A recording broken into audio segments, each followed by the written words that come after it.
आंग भर गया और हम हाथ जोड़ के सरकार से अपनी गलती बार बार बता रहे कि हमसे गलती हो गई, हम गलत नहीं है। मेरा हमारी बहन आज जो हम लोग हॉस्पिटल लेके उसको रोक के हम लोग सब लोग आ रहे हैं, कुछ बोल नहीं सकते उसके बारे में। बताइए हमें किस बात की सजा मिल रही है?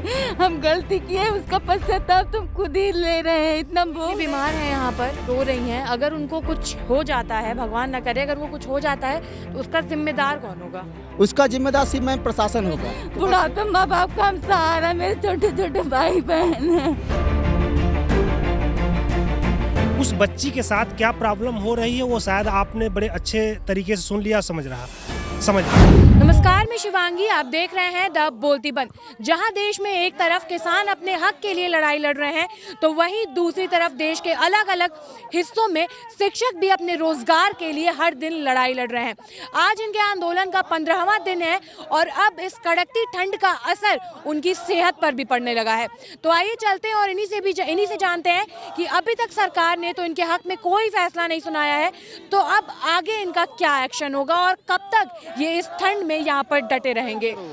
ये बताइए कि जैसा हम देख रहे हैं कि यहाँ पर एक महिला लेटी हुई है कंबल ओढ़ के और इनकी तबीयत खराब है। अभी मुझे आपने बताया कि इनकी तबीयत खराब है, तो कब तक आप लोग ऐसे ही यहाँ पर लड़ाई लड़ते रहेंगे? जैसा कि सरकार ने अभी तक कोई फैसला आपके हक में नहीं दिया, तो आगे एक्शन आपका क्या होगा?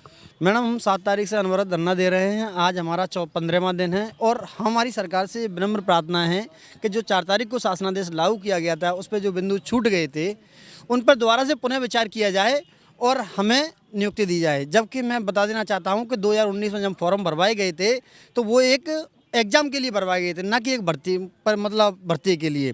तो वहाँ से इन्होंने डाटा लिया और यहाँ कॉपी पेस्ट कर दिया। इन्होंने एक बार भी संशोधन का मौका नहीं दिया।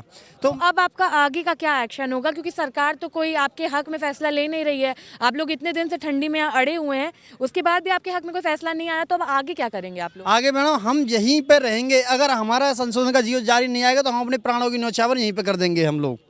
हम जब तक सरकार लिखित में हमें आदेश नहीं देगी तब तक हम यहाँ बैठे रहेंगे, चाहे दिन हो रात हो, कुछ भी हो जाए, हम अपने प्राणों की न्यौछावर यहाँ पर करते जाएंगे। मेरा पूरा आंग भर गया और हम हाथ जोड़ के सरकार से अपनी गलती बार बार बता रहे कि हमसे गलती हो गई, हम गलत नहीं है। मेरा मुँह अब लेख देख करके चैन के, जब से हमें अपनी गलती का पता चला है, दिन रात हमारा जीना हराम हो गया है। और जैसे हमें पता चला है सबको नियुक्ति मिल गई, सबका विद्यालय आवंटन, बताइए हमें किस बात की सजा मिल रही है? हम गलती किए, उसका पश्चाताप तुम खुद ही ले रहे हैं। इतना भोग रहे, हम मर रहे ठंडी में। बताइए ना, हमारे पर रहने के लिए जगह, न खाने के लिए जगह। हम आप क्यों अपनी जान दे रही हैं यहाँ पे? आप घर चली जाइए। नहीं जाएंगे मैम, कौन सा मुँह लेके घर जाए? घर वाले इतनी उम्मीद से भेजे हैं, डेली फोन करके पूछते बेटा क्या हो रहा है। उन लोग को हम यही कहते ठीक है, सब काम पार्टी बे में हो रहा। बताइए हम क्या करें? हमारे पास इतना हम पढ़ाई किए, खुद पढ़ के और ट्यूशन पढ़ा करके हम कहाँ जाए? उन लोग को कौन सा मुँह दिखाए? बुढ़ापे माँ बाप का हम सहारा, मेरे छोटे छोटे भाई बहन हैं।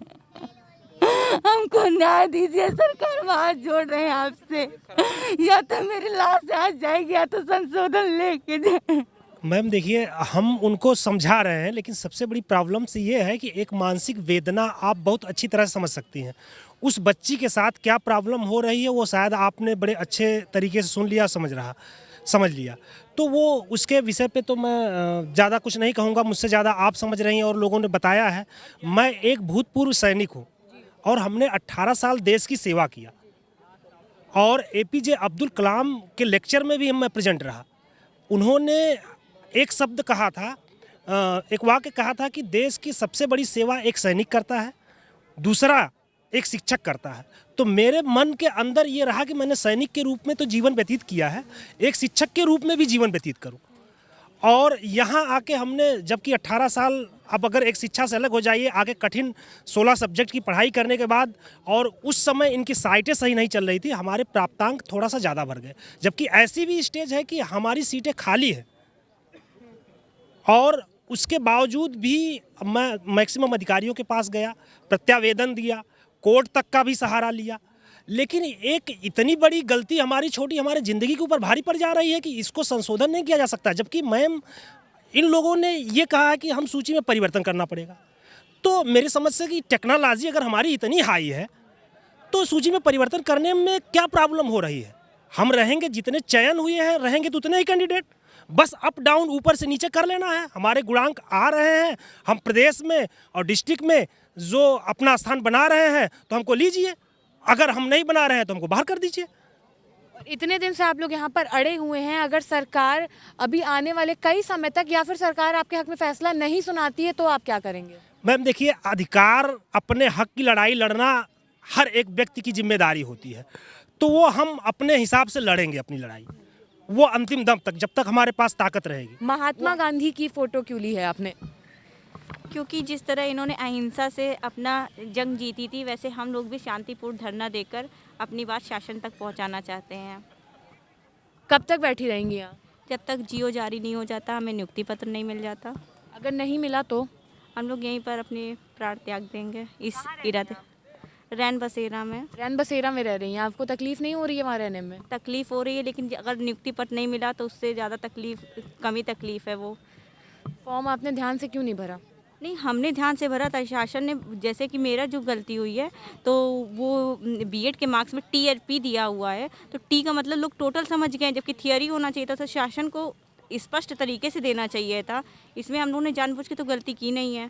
हमारी बस शासन से यही मांग है कि हमें हमारे मूल अभिलेखों से मैच करके हमारे दस्तावेजों को हमें नियुक्ति पत्र प्रदान कर दे। मैम, हम लोग को 15 तारीख को शिक्षा मंत्री जी से मुलाकात किया गया। उन्होंने बोला है कि मूल अभिलेख से जो चयन में लिस्ट में आएंगे उनको हम करेंगे, लेट करेंगे, पर ये नहीं बताया कब तक करेंगे। हम लोग पिछले मई से लेकर इनसे बार बार मिल रहे हैं, बस सिर्फ आश्वासन दे रहे हैं। हमें कोई सांत्वनाजनक आश्वासन है जिससे हम विश्वास कर सकें। जो 4 तारीख का भेदभावपूर्ण संशोधन आदेश आया है, अगर उस समय भेदभाव नहीं किया तो आज हम लोग यहाँ पे नहीं होते। हमारी बहन आज जो हम लोग हॉस्पिटल ले गए, उसको रोक के हम लोग सब लोग आ रहे हैं, कुछ बोल नहीं सकते उसके बारे में। हम लोग बस एक ही मांग है कि हम लोग का मूल अभिलेख देखकर चयन कर दिया जाए। जिस तरह 4 तारीख को जीओ आया था कि अधिक पूर्णांक और कम प्राप्तांक वालों को, इस बार भी वैसा जीओ आए, अधिक प्राप्तांक और कम पूर्णांक वालों का, और जो भी छूटे हैं बिंदु सबको जोड़कर जीओ दिया जाए।